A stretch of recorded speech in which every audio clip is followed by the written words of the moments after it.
Welcome, my friends, to another episode of Shoot First, Ask Questions Later. Today, we are joined by Rabbi Ariel Rackovsky, and we are going to be doing what I believe is our first discussion about the Shilos Utshuvos Beis Yitzchak. We have a quite a wacky discussion coming up, which perhaps, as Rabbi Rackovsky will point out, is suitable as this is being recorded just prior to Purim. And before we jump into the scenario, I would like to introduce our esteemed guest. So, Rabbi Rackovsky is currently serving as the rabbi of Sharei Tefillah in Dallas, Texas, a native of Rochester, New York, who studied for 2 years in Yeshiva Keren B'Yavneh prior to attending Yeshiva College. In 2002, he graduated Yeshiva College with a bachelor's degree in biology. You didn't do the typical psychology or Jewish studies of biology. That's a good choice right there. And in March 2006, he received his rabbinic ordination from YU's Rabbi Isaac Elchanan Theological Seminary while serving as a rabbinic intern at the Riverdale Jewish Center. In fall 2006, he was named senior rabbinic intern at the RJC and joined the rabbinical staff of the Beis of America, where he served until the summer of 2007 when he was named as assistant rabbi at the Jewish Center on Manhattan's Upper West Side. He served there from July 2007 through 2011 when he assumed the position of rabbi at the Irving Place Minyan. And in December of 2011, Rabbi Rackovsky completed his Master's of Science in General Counseling from Pace University. And in August 2015, Rabbi Rackovsky assumed the position of rabbi at Congregation Sharei Tefillah. And now I must feel like the circle is complete. I must have had like every YU Texas affiliated rabbi on the podcast. It was not intentional that we had a previous Texas rabbi the episode before, but Hashgacha Pratis would have it be as such. So, Rabbi Rackovsky, can you share with us what is the Shaila of the Tshuvas Beis Yitzchak that we're looking at, and maybe just fill me in and our listeners as well as to what we need to know about the Shilos of Tshuvos Beis Yitzchak? Sure. Thank you so much for the opportunity to learn with you and your listeners. I am among them. I'm a huge fan of the podcast, and I'm not just saying that because I feel like every one of your guests has said that. So the Shilos Teshuvos Beis Yitzchak is the work of Rabbi Yitzchak Shmelkish, who was the Av Beis Din of Lvov.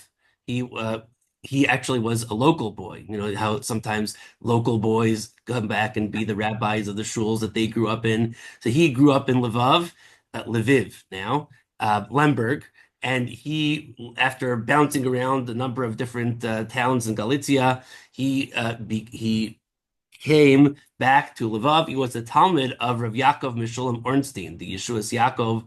Also, I believe that he learned with Rav Yosef Shol Natanson, also of Lvov, Mechaber of the Shol Umeshiv, which is a also great Jew, especially Also worthy of an episode. yeah, 100%. I got into this the Beis Yitzchak in general when the war in Ukraine broke out 3 years ago. I thought of giving a series of I did a Shabbos afternoon Shilos Teshuvos series, and I thought of dedicating it to teshuvos written by Ukrainian poskim. Hmm, interesting. So at the time wasn't really called Ukraine, but I'm curious, who were the other rabbis that you covered in this series? oh goodness me, I'm trying to remember who else I did. I think that I also did something from the Sholem Eshiv. Um, Are there any quite tshuvas from was it is it like Breslev, Rabbi Nachman? Isn't he in Reb Ukraine? Nassan, the Likutei Halachos. Um, I did not do anything from there. Trying to think. Well, we certainly have one over here. Yes, yes, and there is. You could spend a lot of time on the Beis Yitzchak alone. So I was looking around. Candidly, I was looking through the mafteach of the Shuvas Beis Yitzchak, and I found this one, and it is a doozy. It's appropriate for Purim because it's kind of funny, but it's also serious in that we'll see some of the issues that it raises actually have real implications for for personal status matters. Okay, great. So yeah, what is this Purim-like scenario that we are facing here? Sure. And let me just tell you also briefly about the person that sent the Shaila. Ah, that's The, always interesting. the person who sent the Shaila name was Reb Zachariah Mendel Zilber, who was himself an illustrious individual. He was a member of the Beis Din of the town in Ukraine, now known as Kolomia, or in Yiddish it was known as Kolomai. Hmm. It the Av Beis Din of that town at that time was Rav Hillel Lichtenstein. If that name means anything to you, Rav Hillel Lichtenstein was a giant of the most conservative strain of Hungarian Orthodoxy. Like he was so extremely conservative that he was actually kind of booted from a number of other Hungarian towns. Are you So, telling me he was like more staunch than the Chasam Sofer? well, he was a Talmud. He studied in the yeshiva of the Chasam Sofer. Ah, Uh, so that's probably where he got some of that philosophy from. But he yeah, was even more extreme than the Chasam Sofer, you're saying. Yeah, I would say so. I would say so. He was a vehement opponent of reform, but he also was a vehement opponent of other Orthodox rabbis who he felt were insufficiently conservative with the lowercase c, such as Rabbi Ariel Hildesheimer. Oh, so he was kind of like, running the anti-open Orthodox Facebook page of his time, essentially. Absolutely, 100%. What's interesting is that even though he was vehemently conservative, he was actually an admirer of many of the leaders of Hasidus. Had a relationship with the Divrei Chaim of Sanz, by the way, other great shuvas that I'm sure someone will talk about, and other especially Hungarian Hasidic leaders. Um, he he himself was kind of a leader that was that took uh, those tzedalach. He offered to intercede on people's behalf. Fascinating individual. He was the Av Beis Din of Kolomia, and Rav Zachariah Mendel Zilber was a member of his Beis Din, and he is the one that sent this shaila. Kolomia is in Ukraine also. Hmm. He is the one who sent this shaila to Rav Yitzchak Shmelkish to the Beis Yitzchak, and this is the question. A certain individual who everyone knew, and specifically three people testified that this person, call him Ruvain, that Ruvain is not a Kohen. And everybody knew that Ruvain is not a Kohen, but suddenly Ruvain started getting aliyahs as a Kohen, and he begins duchening as a Kohen. And people are wondering why he's doing that. And he explained that on Simchas Torah, he bought the aliyah of Kohen during the auction. The auction off aliyahs, right? Now, there are communities that auction off aliyahs every Shabbos. Right. Good But fundraiser. even in communities that don't do that, many communities will auction off some, if not all, of the kibudim in advance of or on Simchas Torah. And this individual bought the aliyah of Kohen, and he genuinely thought that as a result of having purchased the aliyah of Kohen, he's now a Kohen. This reminds me a little bit of what was going on, I think, during the second Beis Hamikdash, where people could just kind of buy off Kohanic positions, if I'm not mistaken. Right. So was it then that the people could buy positions as Kohanim and they weren't Kohanim, or that they could buy the Kehuna Gedola even if they weren't Ra'oi to it, or was it both? Hmm. Sorry, In this again, I case, have to ask the historians. right. So in this case, this guy, not a Kohen, but he is conducting himself as a Kohen. And he felt that as a result of having bought it, he is, as he writes, Nasa Kohen L'Kol Davar. He is completely a Kohen. Afterward, in that city, in Kolomaitia, he wanted to put a matzeva on his father's kever, but he didn't want to go to his father's kever, even though everyone knew that his father wasn't a Kohen, and he knew that his father wasn't a Kohen. But he thought that now that he is a Kohen, he's not allowed to go to the Beis Oh, so he really believed it, not just Lakula, but Lachumra as well. Right. In fact, that point that you just made is the crux of the tshuva of the shaila, really, because it's not even just about the matzeva. Listen to the real question.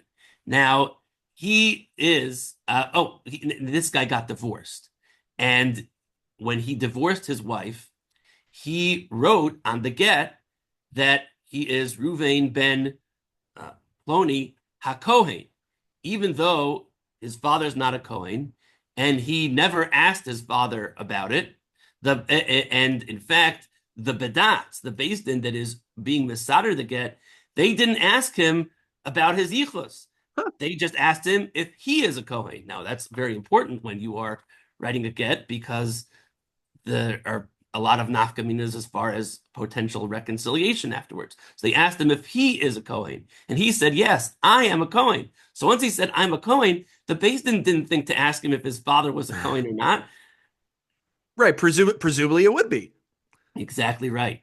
Now he regrets the divorce, Uh, and he wants to reconcile with his wife to fulfill the mitzvah of machzir grushaso, that as long as she hasn't gotten married in the interim to someone else, he has a mitzvah to remarry her, but unless he's a unless he's a Kohen. Kohen. So the question is now that he has been conducting himself as a Kohen for everything, as you said, likula or lechumra. Now, most of these days, being a Kohen is really mostly lechumra, right? There's a lot of Though in theory there are these halachos about giving first dibs to Kohanim that somehow Yisraelim like myself conveniently forget to practice. right. That's right. I actually was about to ask whether you yourself are a Kohen. I am. You and I both are run-of-the-mill Yisraelim. But this guy really genuinely believes that he is a Kohen and he has signed on for all of the don'ts as well as the very few do's that are involved with Kohanim. He's duchening, and now he wants to know whether he can remarry his wife. So you It might just, ask, it just, it just, it just like boggles my mind because he understands these intricacies about not marrying a grusha, a divorcee. He right, understands not going to a Beis Hakvaros, not becoming tamei mace, but he doesn't understand that Kehuna is hereditary, which seems to be very clear. That doesn't seem to be a matter of controversy. So I just am trying to wrap my head around this cognitive dissonance that he has. I don't. It's such a good point, and I don't know if it's that they just don't make amaratzim like they used to, or that certain aspects of Kahuna really are deeply ingrained. And even people who are not particularly observant but come from families of Kohanim understand some of the restrictions and adhere to them. That it's important to them in many cases. Right. You've been if you're culturally a Jew, you've been to a funeral. You're like, why is that guy standing behind the fence over there? So you'll hear these things and you'll absorb them culturally, but the hereditary nature of Kahuna somehow was not noticeable. Right. Just as a brief aside, there's a great story about one of the most notorious Jewish gangsters, Abner Longies Willman. I don't know if you're familiar. Abner Longies Willman was responsible for either directly responsible personally or indirectly responsible for the murder of many, many people. But but he was once at a funeral and he was standing outside. And when he was asked why, he said, "I'm a Kohen."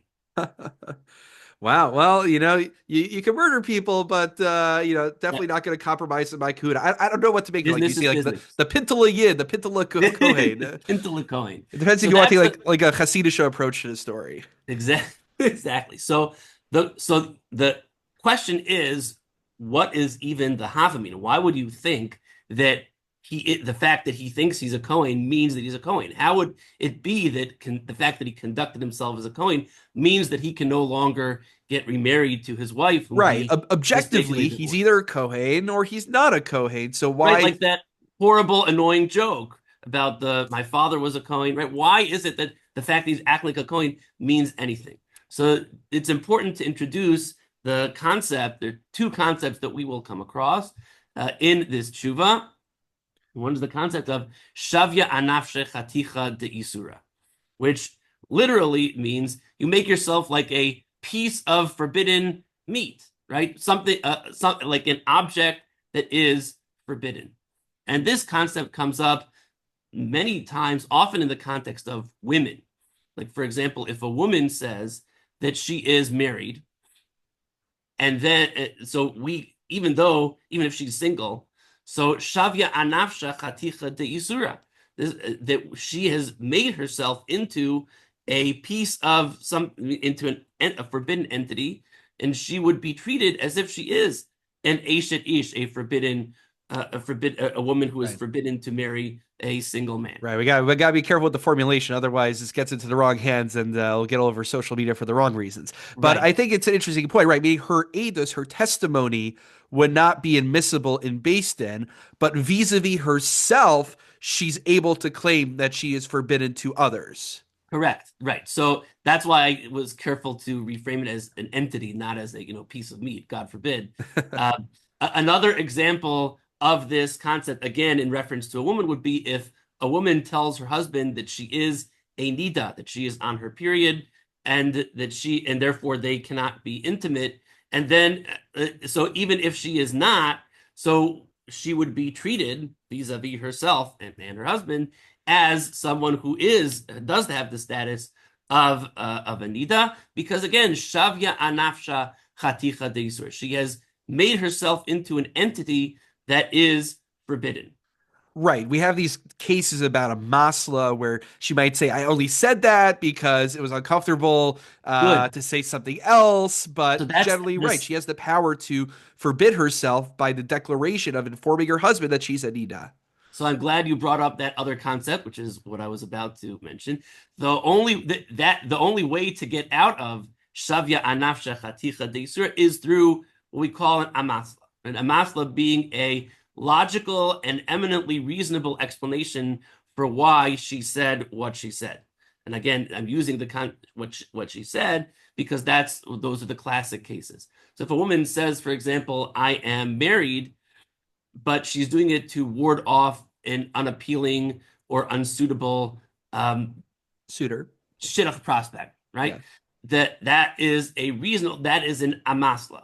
Or if a woman says that she is that she is a nida because she is not interested in being physically intimate or not feeling well enough, and that's the only way to ward off her husband's advances, that is also an eminently reasonable, logical explanation. I think that logical is the more Right. operative. She's offering a pretext to get Exactly. out of an uncomfortable situation, but she doesn't actually sincerely mean that she's a nida or that she's married. 100%. Now, So if how she would that translate over to our case with the Kohen? good. So in this case, the Beis Yitzchak offers a number of different ways of approaching this issue. This guy is acting as if he is a Kohen and wants to know whether the amatla of him saying, well, I just genuinely believed that I'm a Kohen as a result of having purchased the Aliyah of Kohen, whether that works. Especially because an amatla is an amatla might not necessarily work if it is in public. Right? If Mm. everybody knows if everybody knows these circumstances, yet you continue to behave the way you do.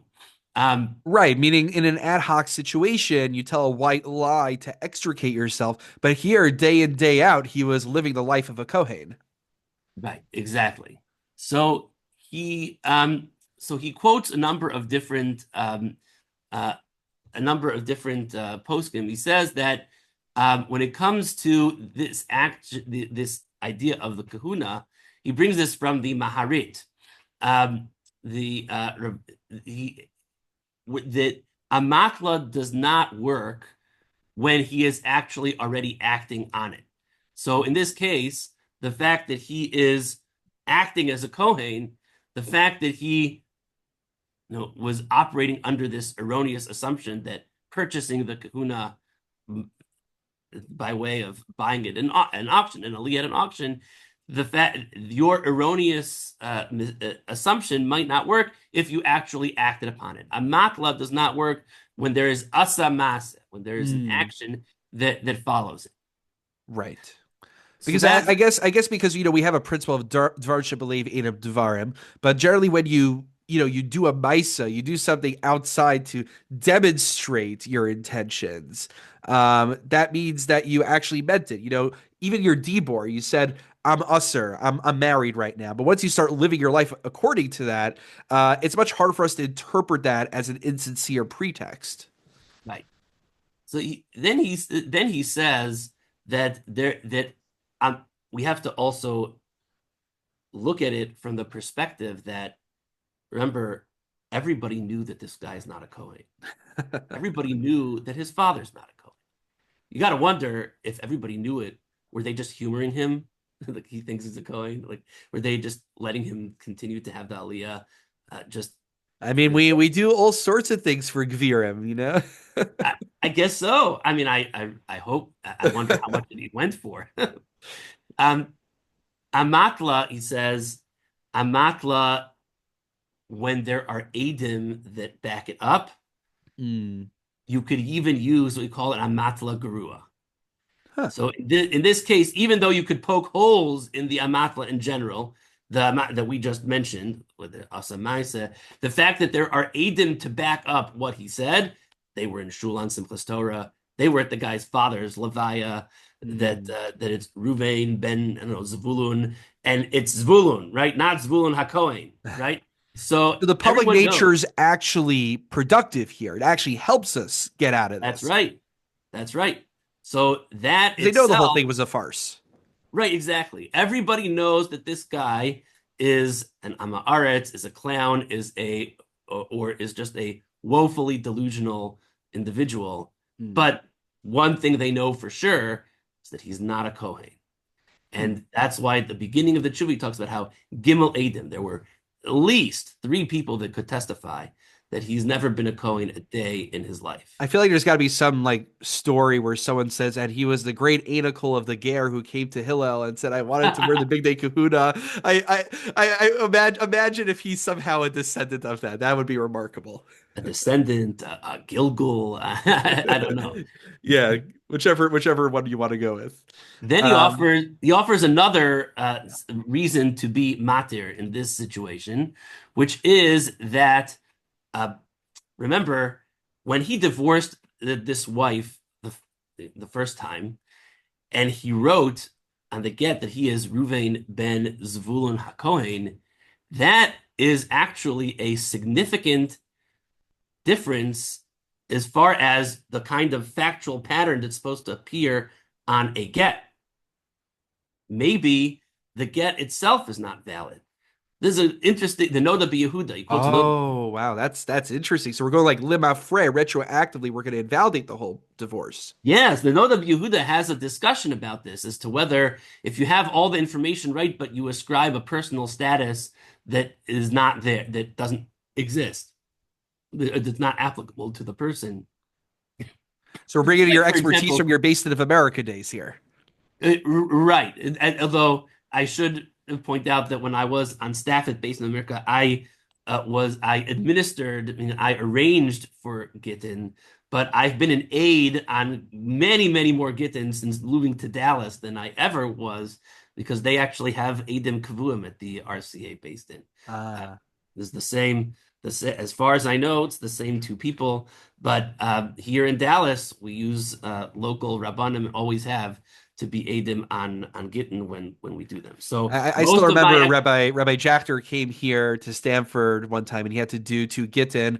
It was like a Sunday, it was last minute, and he's like, "Oh, we need to form a based in because we're gonna be sending it with Shlichus. We want a based in for it. Can you come and can you find two other people who are available at the spur of the moment?" I said, "What do they need to do?" Well, they need to be able to understand, Hebrew, Aramaic, and they need to also be kosher witnesses. I'm like, you mean like I have to know if they keep Tar Taharas HaMishpacha. They have to keep Taharas HaMishpacha. I'm like making calls over here. I'm like, okay, who's like ready on the spur of the moment who could check off all those boxes? So yeah, when you're quote out of town, Yeah, you start thinking about who's qualified to be the witnesses. absolutely. So our Mistader getting for many decades was Rav Greenblatt. Ah, Zatzal, yeah. legendary Rav Greenblatt, and then for the past decade or so, it has been the great Rav Mendel Sendrovic. So this For is this ties together a number of episodes because number, Rabbi Zilberman talked about Rav Nata, and then Rabbi Jachter earlier talked about Rav Sendorovic taking over that position. So yes, you can absolutely. attest to it in real life. Yeah, so I never had the zechus of having a relationship with Rav Nata, but I do have, thank God, a relationship with Rav Senderovic. It's been it's unfortunate that he only comes to do Gittin, but it is fortunate that I had the chance through that to develop a kesher with him. Be that as it may, the Noda B'Yehuda asks whether you have all the other information right on the get, except that you write that the guy is a Kohen and he's not, and he um, and he says that if the husband, right, the ilu habal mate hayam misupak, that it would have been if the husband died, it would have been a suffix whether the woman was an almana or a grusha. Hmm. That's really so. Um, and then the Noda Yehuda actually writes later on. He says that this is really puzzle, meaning if you can rectify it, you need to write another get. Hmm. If he died, that would really be a suffix. But if you can rectify it, then you need to So maybe the get itself just was invalid from the get-go. right, right, exactly. So that really what would not necessarily interesting. Um, would you have to invoke the concept of shavya nafshe chaticha de isura Uh, when the guy's not a Kohen, but he wrote it on the get? Would we even hmm. invoke the concept we call reach a get, that there is a whiff of a get, that a get was written even if it wasn't a valid one or wasn't a necessary one Right. in this These are situation? serious matters. We don't just willy-nilly invalidate Gittin. Right, exactly. So in the end, Do he they get married and live happily ever after? What happens? uh so there is no postscript as to what happened usually. There never is. Right, yeah, I was about to say the That's where Shilas Medrash comes in. Chuvas, right? The Shilas Chuvas literature rarely has any follow-ups as to what happened after the tshuva was given, but he is matir, right? He writes Lafia niyazati lahatir lahachzir ishto shegirsha al yedei chuppah v'kiddushin, Hmm. and that. And he says that for all of the reasons that we mentioned above, and there are others, that we don't invoke the concept of shavya anafshe chaticha de isuro. Fascinating. Now, one thing that just has been floating around in my head, and make of it what you will. I remember some time back I was putting together a shear on can a Kohen go into a hospital, can a Kohen go on a flight, basically where Moshe has his landmark chuvos on those topics. And then Mhm. I was looking. There's another chuva he has, and he's far from the only one who discusses this, which is how do we determine Kehuna in general? And based on the Rishonim, it seems to be based not on, looking back at the 23andMe and looking at our DNA, which of course he didn't have, but it's have I been Noheg Kahuna? And Yeah, so it's interesting is he wasn't Noe Kahuna earlier, but he is Noe Kahuna now. So how does the Hadhaga aspect play into determining who's a Kohen and who's not a Kohen? right. And just to add to that, the concept that we often have, which is that Adam Neman al Atzmo, that people are believed to testify about their own status. And I think that that's where the idea that everybody else knows that he's not comes into play. The fact that he's Nohe Kahuna, but everyone knows that he's not a Kohen, that uh, I don't know what Ramosha would say, but if people have known him, they've known his family for years, it might be more of an issue if he came into a community that no one knows him. Right, the first Shabbos he shows up in shul as a warm and welcoming community, and they ask him, "You can completely reinvent yourself If nobody knows about you, you've always had you've been chalishing to be a Kohen, and now you're moving to the community, you can press the reset button on your personal status and be a Kohen theoretically You could get away with it. Right. But and here you've been no Hague like a Yisrael your entire life. So right, you the have a whole counter on Haga.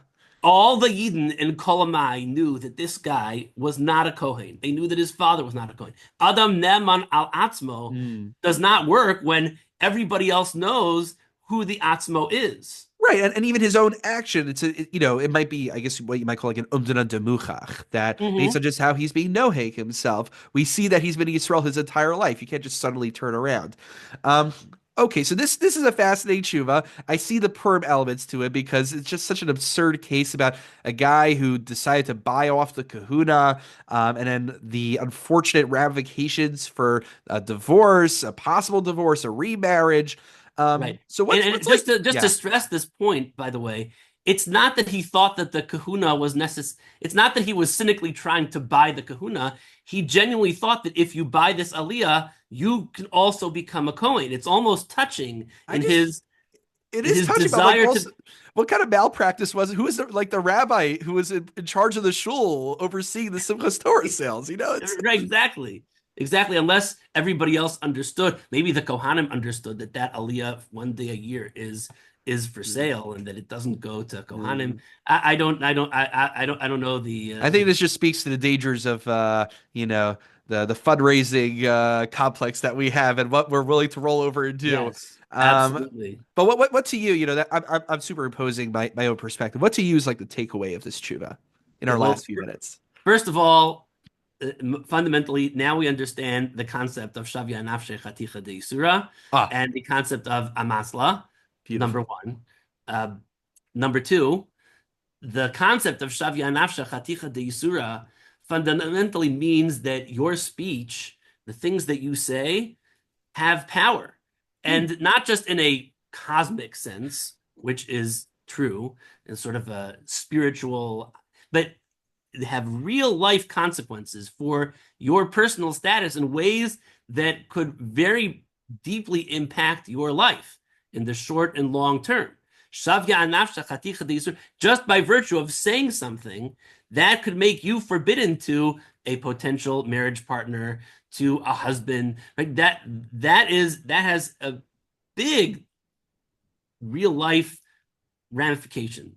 So I think that's another a piece of it. And the third is that despite the rather humorous, perhaps ridiculous premise of the Shaila, and again, it's not ridiculous in the sense that it was serious enough that a major Talmud Chacham sent the Shaila to a world-class posek who was sought from a wide geographical area for his halachic expertise about this question. So as much as we think that the question is funny, there's actually nothing funny about it. The Right. This wasn't a Rav Zilberstein Vaharovna. I mean, I'm not saying the Vaharovnas are made up, but I mean, it's not like, something you'd expect to see it's something you would expect to see in a Vaharovna, not Yes, necessarily in a Chuvas Beis Yitzchak. that's right. But there is another place where it was seen, which is in the Piskei Din of the Batei Din Harabaniyim, where it was quoted in a question from it was in the Beit Din Harabani Ha'ezori in Yerushalayim, Huh. and the Av Beit Din was Rav Shlomo Tam, with the other Dayanim being Rav David Shani and Rav Yaakov Steinhoiz, and the question was somebody. I'll just read the nidon. Mishu zeku hu ve'avotav kohanim machamat shem hamishpacha. Kohen, think of standard family names of Kohanim. Cohen, Katz, I don't know.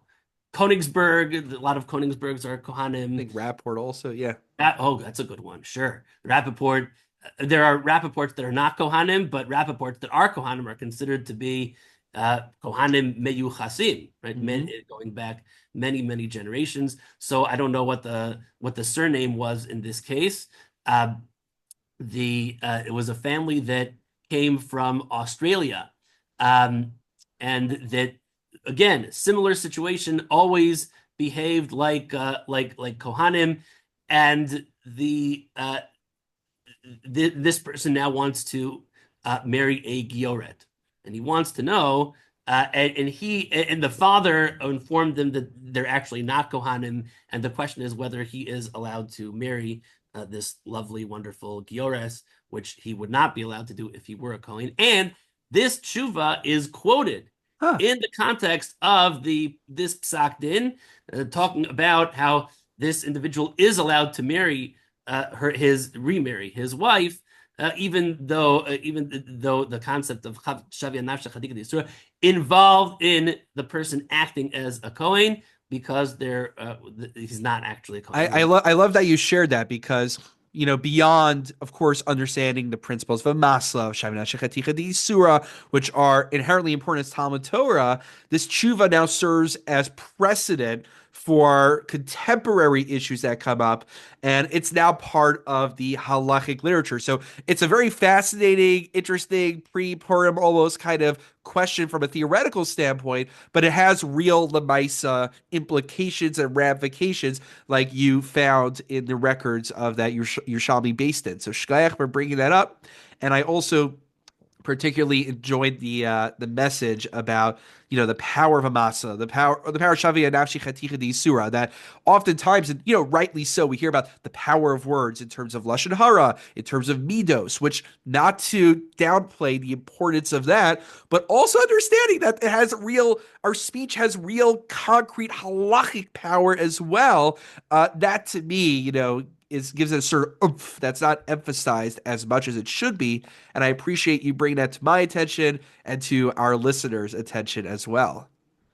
Thank you so much for the opportunity. It's really been such a joy to talk Torah with you. As I said, I'm a huge fan, long-time listener, first-time caller, and I wish you and all of the listeners out there a Freilich and Purim. A Freilich and Purim to you as well. V'chei lamar, and really enjoyed it. Thank you so much for coming on the show today. My pleasure. Thank you.